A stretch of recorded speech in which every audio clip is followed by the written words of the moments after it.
Salut, c'est Pauline de Lina. J'ai envie de vous parler d'un endroit un peu magique. Madeleine, la plateforme de streaming de Lina. Oui, vous allez me dire, encore une. Mais elle a ce petit truc en plus. Chaque semaine, je choisis pour vous des films rares. Les premiers Chabrol, Corneau, Godard. Des séries cultes. Je vous emmène faire un tour en torpedo avec les Brigades du Tigre. Ou réfléchir avec Marguerite Duras sur un plateau de Bernard Pivot. Je vous ai dit qu'on riait sur Madeleine, avec Jacqueline Maillan, Maria Pacôme, les reines du théâtre. Madeleine, c'est tout ce que la télé a fait de mieux, en long et en illimité. 2,99 € par mois sur tous vos écrans, sans engagement, et en plus, le premier mois est offert. Alors vous venez ? À très vite sur Madeleine. Ina, podcast.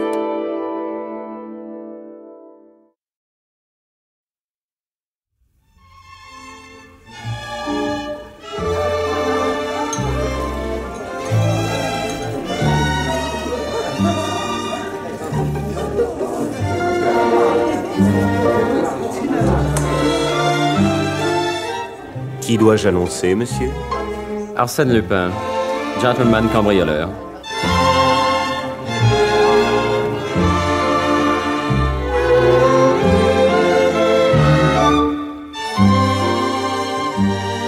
La radiodiffusion télévision française vous présente une production de Maurice Renaud, Les aventures d'Arsène Lupin, adaptée par Jean Marcillac, d'après l'œuvre de Maurice Leblanc. Réalisation Abder Isker.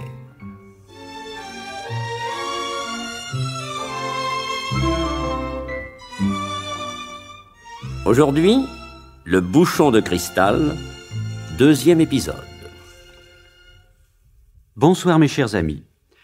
La semaine dernière, je vous ai raconté comment Arsène Lupin avait été amené à organiser un cambriolage dans une villa d'Enghien, chez le député d'Aubrec. Cambriolage dont tous les éléments lui avaient été fournis par 2 de ses hommes, le jeune Gilbert et un nommé Vaucheray. Au cours du cambriolage, Vaucheray a tué le valet de chambre qui venait d'alerter la police et il a réussi à dérober un certain bouchon de cristal qui était en fait le but unique et caché de l'expédition. Vaucheray et Gilbert sont arrêtés.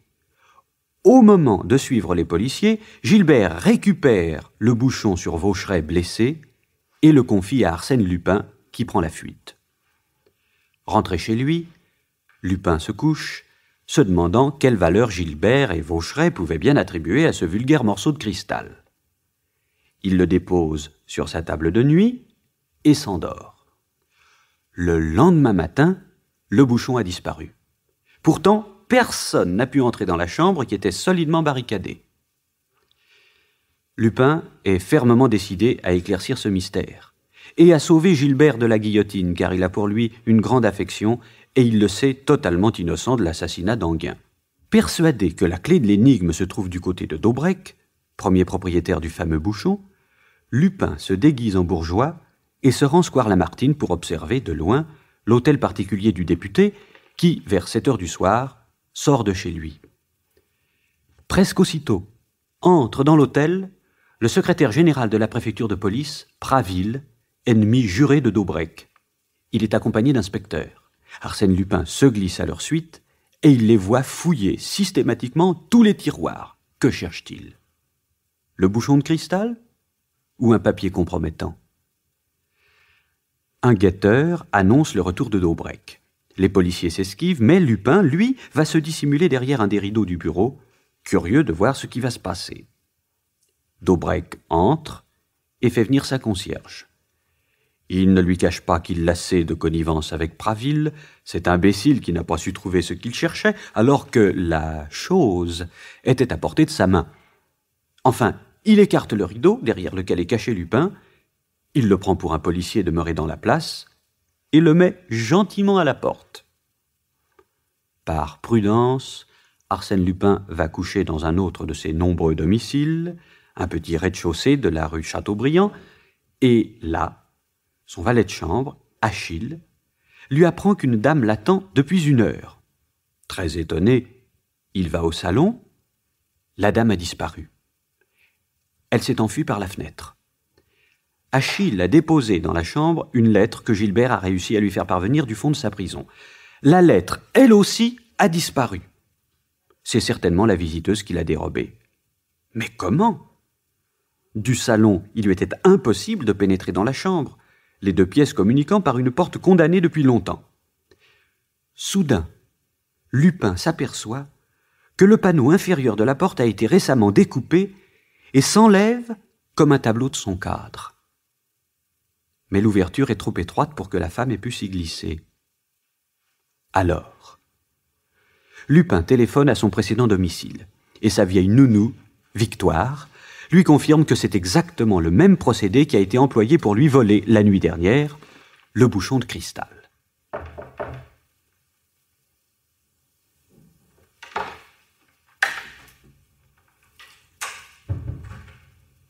Bonsoir. Bonsoir, mon petit.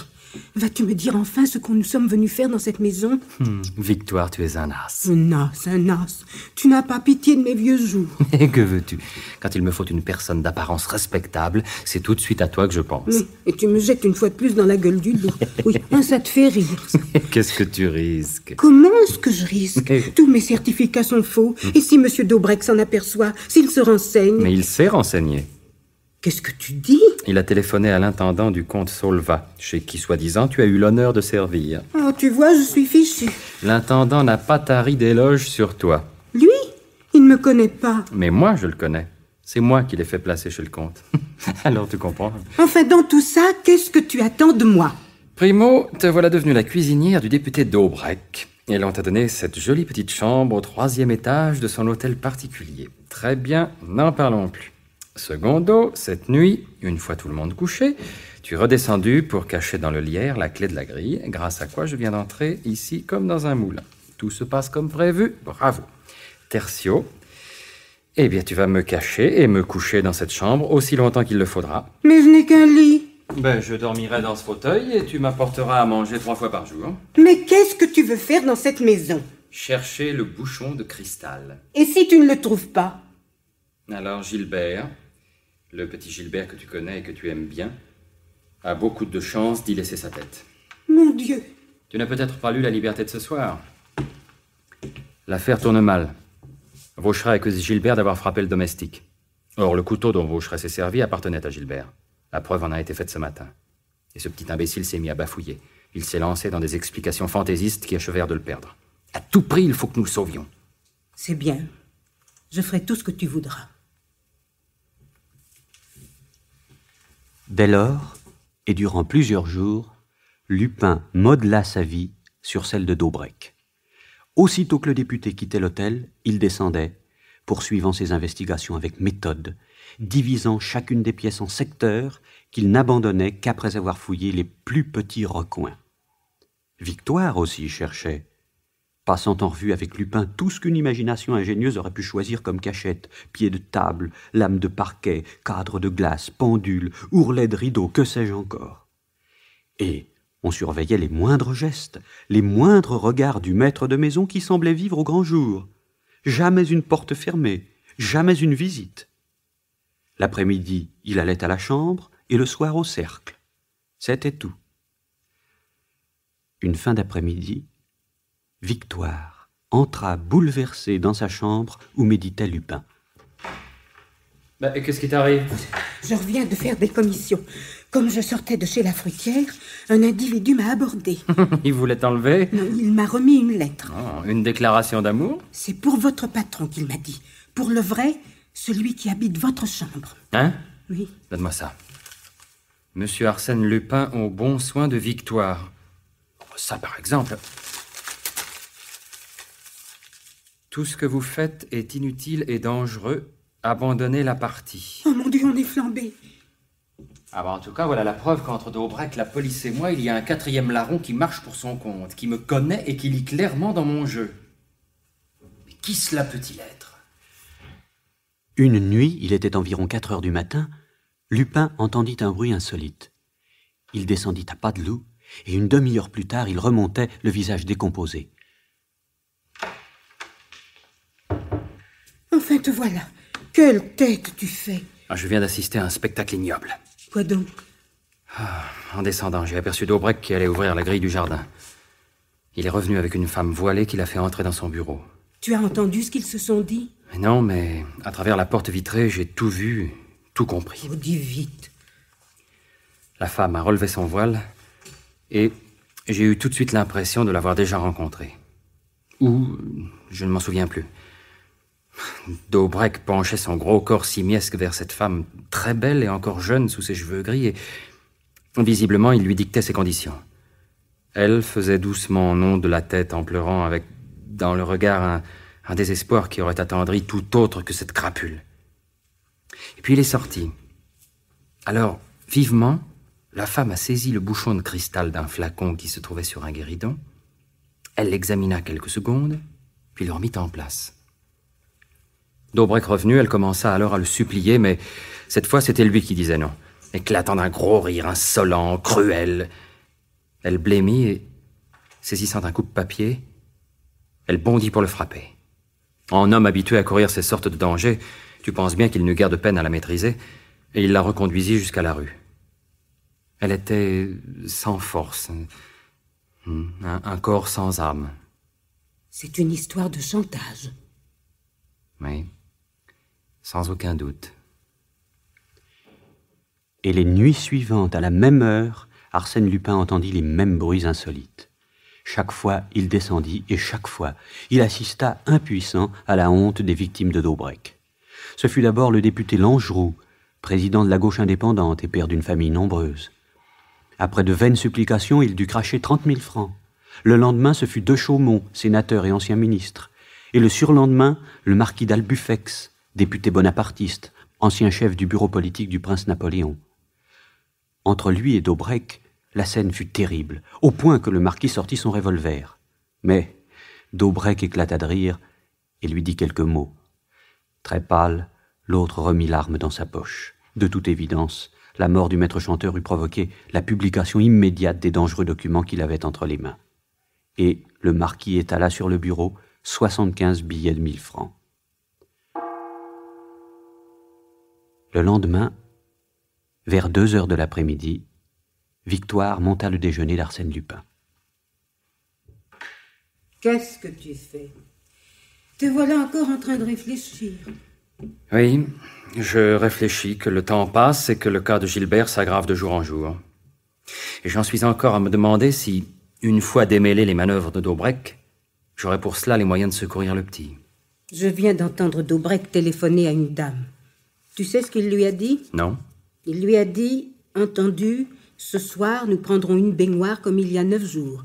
J'espère que pendant ce temps-là, je ne serai pas cambriolée. Ah, ce serait donc la même femme avec laquelle il est sorti la nuit du cambriolage d'Enghien.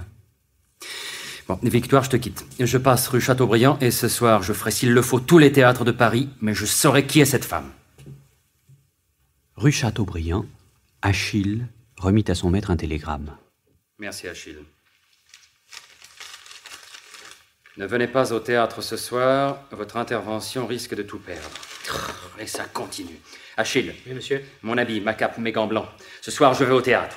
Bien, monsieur. Arsène Lupin se fit une tête de prince russe et commença sa tournée par la Porte Saint-Martin, le Gymnase, les Variétés et le Vaudeville. Mais ni Coquelin, ni Réjeanne, ni Lavallière, ni Max Derly n'avaient tenté Daubrec et sa mystérieuse compagne. Enfin, à l'Opéra Comique, où l'on jouait Péléas, une ouvreuse lui apprit qu'effectivement, dans la baignoire numéro 22, il y avait un monsieur à lorgnon noir, petit et gros, avec une dame voilée. Un grillage empêchait de voir à l'intérieur, mais, d'un regard aigu, Lupin reconnut parfaitement la silhouette massive de Daubrec.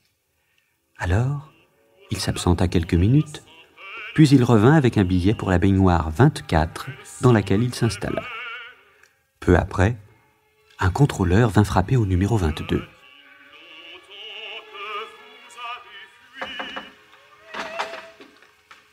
Qu'est-ce que c'est?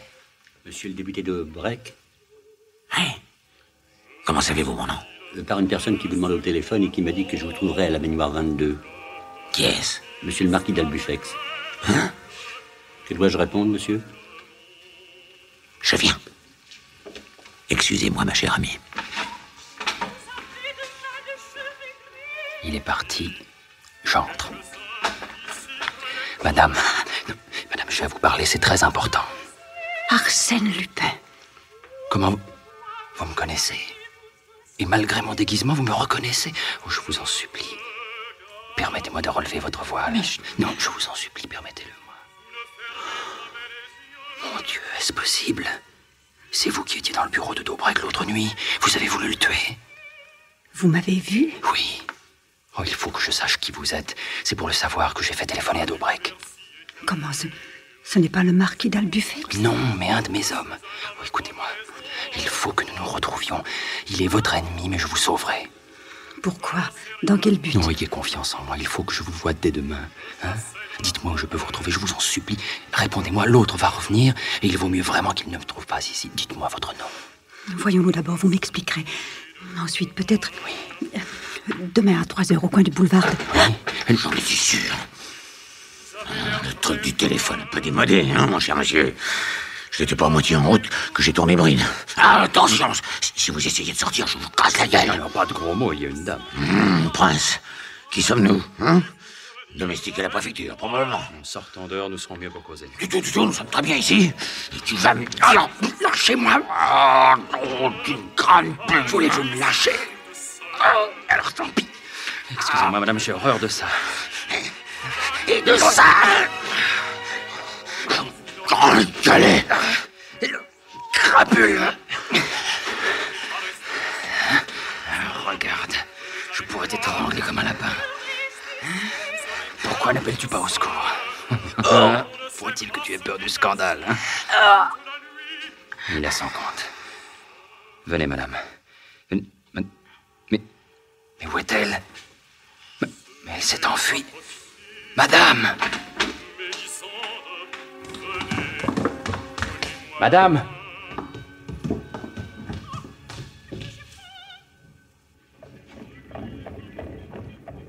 Ah, là-bas, elle monte en auto. Madame, écoutez! Laissez-moi. Laisse-la donc, toi.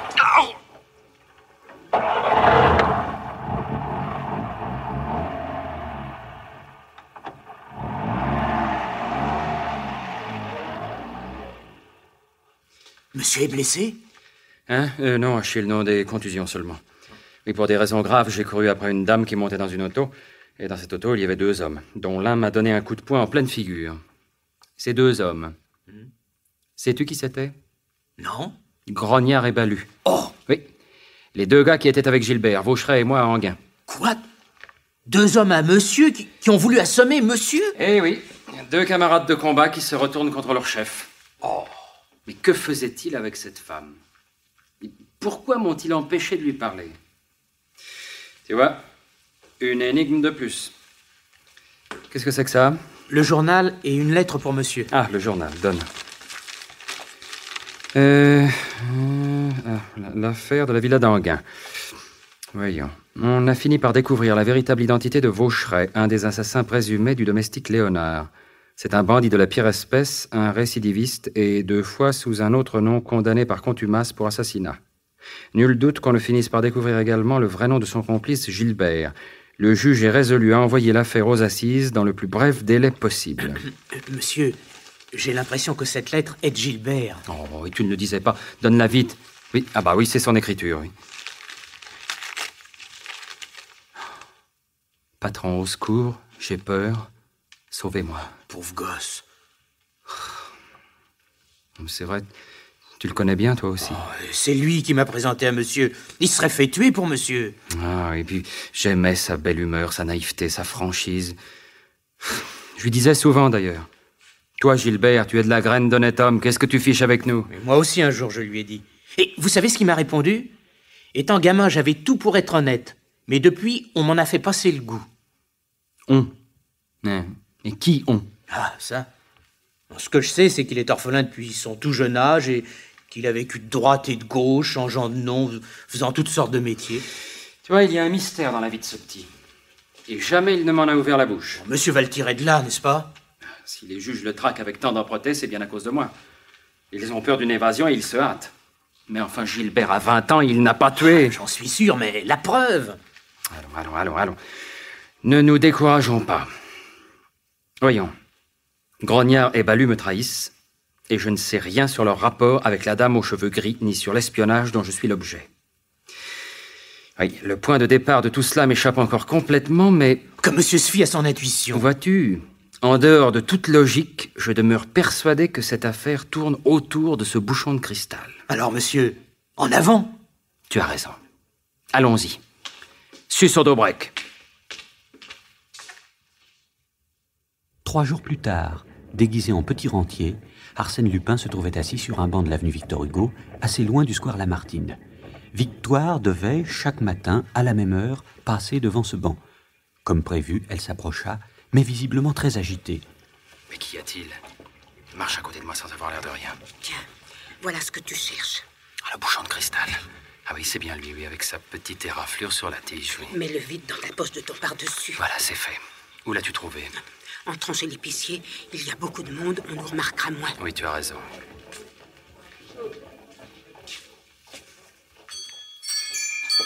Bonjour, messieurs, dames.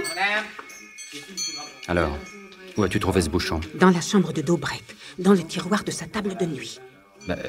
Pourtant, là, on l'avait déjà fouillé. Oui, et moi encore hier matin. Il a dû le mettre cette nuit. Et sans doute aussi va-t-il les reprendre. Tu crois? Eh oui, et s'il ne le retrouve plus, c'est toi qui l'accuseras du vol. Ah, sûrement. Bon, alors va le remettre où tu l'as pris et au galop. Mon Dieu, pourvu qu'il n'ait pas eu le temps de s'en apercevoir. Allez, donne-moi vite ce bouchon. Alors bon, qu'est-ce que j'en ai fait? Mais tu l'as mis dans la poche de ton par-dessus. Je sais bien, mais je le trouve plus. Qu'est-ce que tu dis? Allez, sortons. Au revoir, messieurs, dames.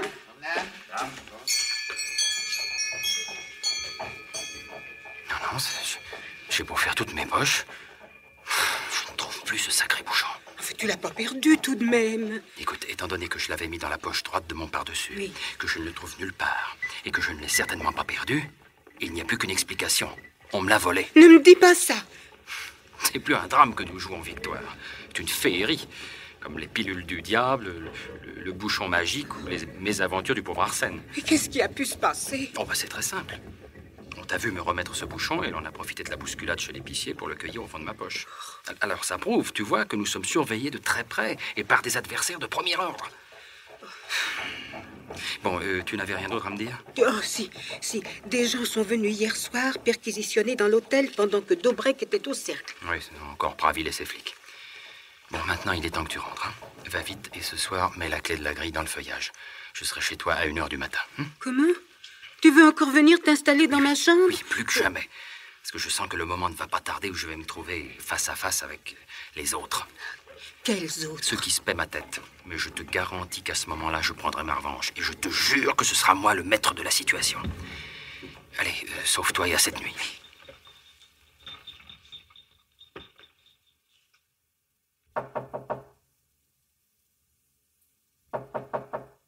C'est toi? Si c'était Monsieur Fallière en chapeau de forme, t'en ferais une tête. Allez, rends-moi les clés que j'aille les remettre en place. Mais non, c'est toujours toi qui te lèves la première, tu les remettras quand tu descendras. Rien de nouveau? Si. Avant le dîner, j'ai ouvert par curiosité le tiroir de la table de nuit du patron. Et alors? Le bouchon de cristal était revenu. Il a donc été rapporté par quelqu'un qui s'introduit dans cet hôtel par des moyens mystérieux et qui a jugé comme moi que le bouchon ne devait pas disparaître. Et cependant, Daubrec, lui, l'a de nouveau laissé dans un tiroir comme s'il n'y attachait aucune importance. Curieux. Décidément très curieux. C'est à n'y rien comprendre. Sais-tu ce que j'ai découvert en montant? Quoi donc? J'ai allumé ma lampe électrique et au palier du premier, j'ai examiné la porte de la chambre de Daubrec. Tu ne l'as pas réveillé, j'espère? Non, sois tranquille. Eh bien, Victoire, cette porte est truquée. Celle-là aussi? Oui, exactement de la même manière qu'ont été truquées les portes de mes chambres de la rue Matignon et de la rue Chateaubriand. Le panneau inférieur tient par 2 pointes et s'enlève à volonté. Et là aussi, le trucage n'est pas récent. Il a été fait il y a quelque temps, sûrement en prévision des événements actuels. Mais à la porte de la chambre de M. d'Aubrec, le panneau d'en bas est, tout comme les autres, trop petit pour que quelqu'un puisse y passer. En glissant le bras, on peut ouvrir le verrou du bas, mais pas celui du haut. Eh bien, je sais. Alors? Alors, je ne m'explique pas plus que toi. Écoute. Quoi? Entrouvre la porte. Et je ne me trompais pas. On marche dans le jardin derrière la maison. C'est encore d'Aubrec qui introduit une de ses victimes. Non, dans ces cas-là, il va ouvrir la grille de la place Lamartine. Non, je crois plutôt que c'est la concierge qui a fait entrer Dieu sait qui par la porte de service derrière, par la rue Josselin. Tu sais bien que cette femme joue le double jeu. Mais personne ne pourra entrer dans l'hôtel. Avant de monter, monsieur a bouclé la porte du couloir qui mène au jardin, derrière. Écoute dans l'escalier. Maintenant, je suis sûr que quelqu'un cherche à s'introduire dans la maison. Attends, je vais voir. Fais attention qu'il ne t'arrive rien. Sois tranquille, à tout de suite.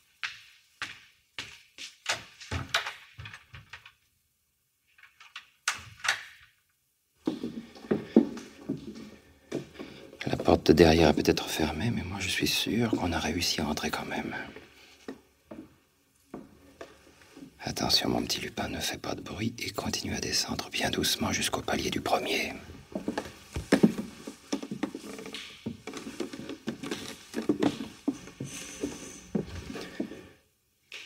J'ai comme l'impression que la clé de l'énigme vient de s'introduire dans cette maison. Tiens, qu'est-ce que je disais? Quelqu'un essaie de pénétrer dans la chambre de d'Aubrec. Ma lampe électrique, vite. Elle est là. Un peu de sang-froid, mon petit Lupin. Pas de lampe électrique, sinon on saura que tu es là. Continue à descendre et tu verras bien. Enfin, tu verras bien, c'est une façon de parler, parce que pour de la nuit, t'es servi, hein, c'est de la belle nuit. Bien noir. Enfin, heureusement que le bon Dieu qui pense à tout m'a donné des yeux de chat. Bon, voilà le premier étage. Parfait. Tiens, c'est la pendule de d'Aubrec qui vient de sonner. Je l'ai entendu aussi clairement que si sa porte était ouverte.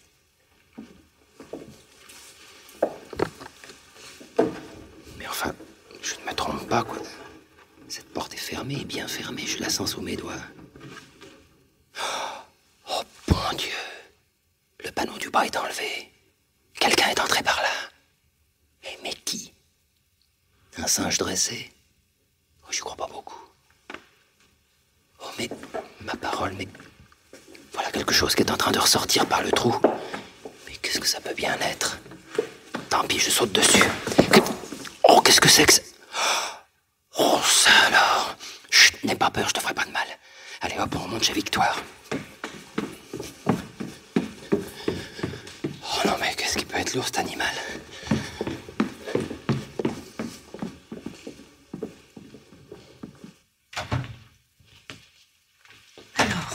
Alors, qu'est-ce que c'était? Tiens, Victoire, je t'amène le chef indomptable de nos ennemis, l'Hercule de la bande.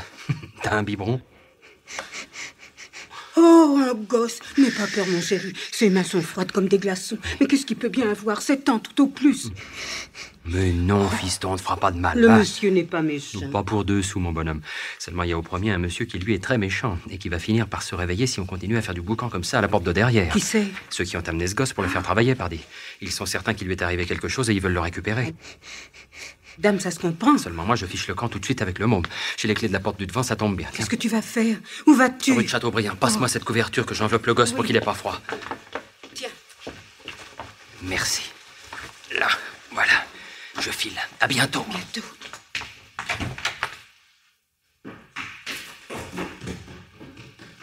Arsène Lupin descendit l'escalier 4 à 4 avec l'enfant dans ses bras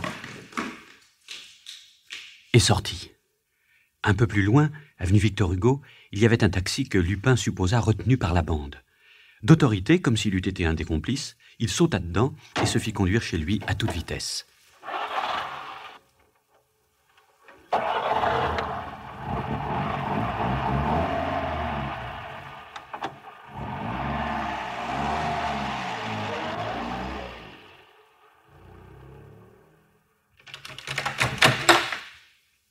Oh, monsieur, que monsieur m'excuse de l'avoir fait attendre, je dormais. À 2h30 du matin, Achille, c'est normal? Oh, Ce petit garçon dans les bras de monsieur. Prépare une bouillotte, vite, je vais le coucher dans mon lit. Oui, tout de suite. Allez, viens, mon gros. Tu vas voir comme tu vas être bien. Non, ne pleure pas. Allez, là, tiens. Tu vois comme tu vas être bien dans ce dodo-là? Hein?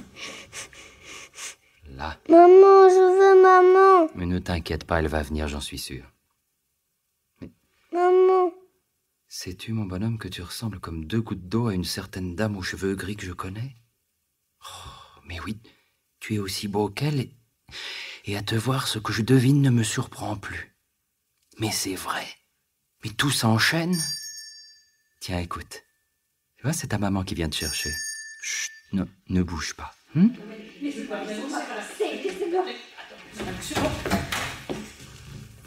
Je sais que mon fils est là. Et entrez, madame, c'est exact. Votre fils est ici, et voyez, j'en ai pris grand soin. Jacques, mon petit Jacques, mon chéri. Viens, Achille. Tiens, regarde par la fenêtre, là, en bas dans la rue. Mais c'est Grognard et Balu. Eh oui, il ne se cache même pas, c'est bon signe. Il considère qu'il est temps pour eux de rentrer dans le rang et de marcher de nouveau avec le patron qui, décidément, est plus fort qu'eux. Oh, mon chéri, comme tu as dû avoir peur. Ah, votre fils, madame, est un rude petit bonhomme. Là. Maintenant que ta maman est revenue, tu vas t'endormir bien sagement. Hein, Jaco? Venez, madame, jusque dans le salon. Nous avons, je crois, beaucoup de choses à nous dire. Par ici. Achille, laisse-nous. Bien, monsieur. Entrez, madame. Asseyez-vous, s'il vous plaît. J'ignore quels sont vos projets, mais quels qu'ils soient, vous avez besoin de secours. Seul, vous ne pouvez pas réussir. Mais je ne suis pas seule. Oh. Les 2 hommes qui sont là, en bas dans la rue? Oh, je les connais mieux que vous. Ils sont faits pour obéir, pas pour commander. Je vous en supplie, servez-vous de moi. Rappelez-vous l'autre soir au théâtre. Vous étiez sur le point de parler. Aujourd'hui, n'hésitez plus. Vous m'offrez votre concours. Mais dans quel but? Vous vous êtes jeté à corps perdu dans cette affaire. Je n'ai rien pu entreprendre sans vous rencontrer sur mon chemin. Quel est votre objectif? Une franchise absolue est indispensable. Et pour vous y amener, moi, je vais vous donner l'exemple. Voilà. Daubrec possède un objet d'une valeur inouïe, non par lui-même, mais par ce qu'il représente. Cet objet, vous le connaissez. Vous l'avez eu 2 fois dans les mains et 2 fois je vous l'ai repris. Ne suis-je pas en droit de croire que si vous avez voulu vous l'approprier, c'est pour user du pouvoir que vous lui attribuez et l'utiliser à votre bénéfice? Mais comment ça? Dans l'intérêt de vos affaires personnelles, conformément à vos habitudes... De cambrioleur et d'escroc. Je ne vous le fais pas dire. Eh bien, dans ce cas, madame, moi aussi, je pourrais me défier de vous. Car enfin, si vous m'avez repris 2 fois le bouchon de cristal, c'était pour le rendre à Daubrec. Et jusqu'à quel point n'êtes-vous pas encore soumise à la volonté de cet homme? Et en me livrant à vous, est-ce que je ne risque pas de me livrer à cette crapule? Oui, je vous comprends. Dans toute cette affaire, je n'ai qu'un but, madame. Sauver Gilbert. Est-ce vrai? Est-ce vrai? Ah, si vous me connaissiez... Je vous connais. Je sais qui vous êtes. Voilà des mois que je suis mêlée à votre vie sans que vous le soupçonniez. Non, vous ne me connaissez pas. Si vous me connaissiez, vous sauriez qu'il ne peut y avoir de répit pour moi avant que Gilbert ait échappé au sort affreux qui l'attend. Quoi? Qu'est-ce que vous dites? Vous croyez Je crois réellement que si je n'arrive pas à temps, Gilbert est perdu. Non, taisez-vous. Ne dites pas une chose aussi atroce. C'est vous, n'est-ce pas, qui supposez... Non, ce n'est pas seulement moi, c'est aussi Gilbert. Gilbert? Mais comment le savez-vous? Par lui-même. Par lui? Oui. Il n'espère plus qu'en moi. Il sait qu'un seul homme au monde peut le sauver, et il m'a appelé désespérément, il y a quelques jours, du fond de sa prison. Tenez, voici sa lettre. Au secours, patron, je suis perdu, j'ai peur, au secours. Mon Dieu, mon Dieu. Oh. Elle est évanouie. Achille. Achille, des sels, du vinaigre, vite. Oui, dans le placard. Là. Ce ne sera rien. Monsieur. Voilà. Tiens. Voilà. Tu vois, son visage reprend des couleurs peu à peu. Monsieur a vu ce médaillon qui pend à son corsage? D'un côté, il y a la photo d'un homme d'une 40aine d'années. Et de l'autre, celle d'un collégien. Montre. Oh, attention, elle se réveille. Oh. Mais où suis-je? Nous sommes vos amis, madame, ne craignez rien. Ah, c'est vous. Je vous remercie, monsieur. Dites-moi, Dans ce médaillon. Oui. Ce collégien, c'est Gilbert, n'est-ce pas? Oui. Et Gilbert est votre fils? Oui. Gilbert est mon fils. Mon fils aîné. Et l'autre portrait? Oh, je crois maintenant que je peux avoir confiance en vous. Comme en vous-même, madame. Alors je vais tout vous dire. Voilà. L'homme dont vous voyez le portrait dans ce médaillon.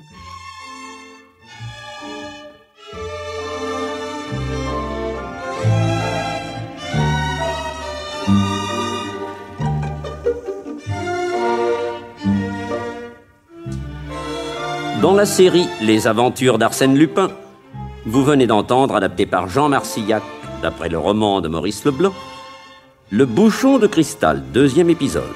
C'est une production de Maurice Renaud. Prise de son René Cambien, bruitage Henri Saint-Georges, assistant Jacques Béraud, réalisation Abder Isker. Avec, dans le rôle d'Arsène Lupin, Michel Roux. Le député d'Aubrec, Jean Martinelli. Victoire, Charlotte Clasis. Achille, Teddy Billis. La concierge, Tania Sorseva. Le petit Jacques, Benjamin Bodin. Le contrôleur, Jacques Berger. Avec, dans le rôle de Clarisse Mergy, Simone Renan. Le conteur Robert Marcy.